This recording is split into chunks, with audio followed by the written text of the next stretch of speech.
का हो कुछ कहले रहला याद बा? ऐसन तो कोनो बात ना याद आवत ह। अच्छा तो कटनी हो गई तो भुला गइल? ओहो, अरे बताइबू कि बुझनी बुझाइबू? आ तू का इतना भूमिका बनावेलू हो? कौनो बात सीधे सीधे ना बोल सकेलू? एक तो इतना टेंशन कपार पे खुदे है, ऊपर से लगाबू तू ऐठे। हाँ हाँ, हमरा भी टेंशने में बुझाई। काम निकल गइल ना, नहीं याद आवता तो सुन याद करावता ने। हाँ हाँ बताओ तो तनी। खाली फुसिलाई के करबला कटनिया हो, खाली फुसिलाई के करबला कटनिया हो, कहि के दियोला ना झोलनिया ना। सीधे तो बतावे कि चाहत रहल।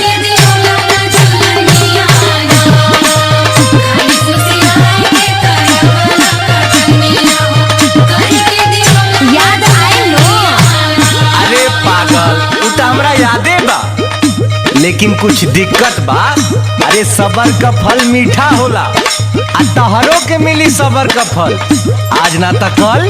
हाँ तो सबरे नु करता ने।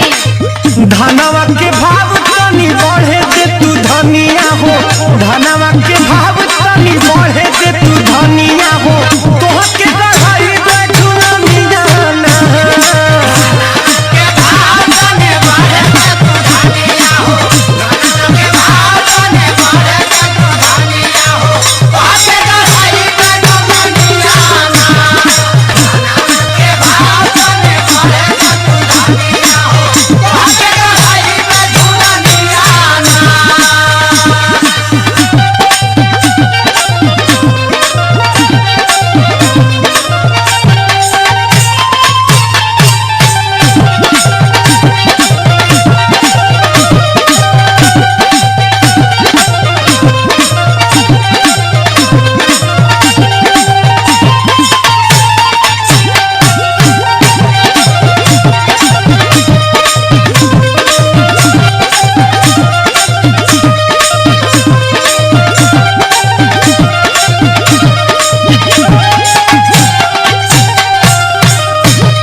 अरे पगली, अरे तू ही हमार हीरा है, तू ही हमार मोती है, तू ही हमार दाल है या तू ही हमार रोटी है, सब कुछ तू ही न है।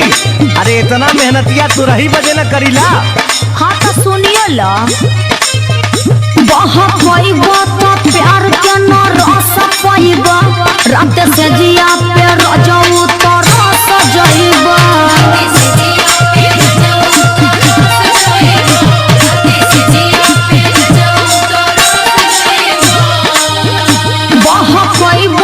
प्यार के न रस पाइबा, रात से जिया पे रजऊ तो रस जाइबा। हमारा से चली ना तो हार बाई मनिया हो, हमारा से चली ना तो हार बाई मनिया हो, कहि के दियोला ना झुलनिया ना।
झुलनिए से पेट भरी। अरे राशनो तो चाहेला साल भर का। तोरा मन के करी ना तो का होई सुन। का होई हो? बड़ा सस्ता बा बेचे में खल जाई हो, पूरा धनवा झुलनिए में चल जाई हो।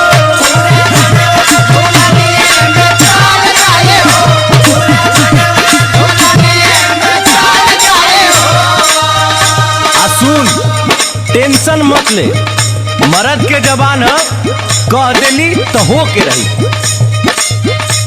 बड़ा सस्ता बा बेचे में खल जाई हो, पूरा धनवा झुलनिए में चल जाई हो। जेडिया रितेश नाही तोरी है बचनिया हो, बीपीआई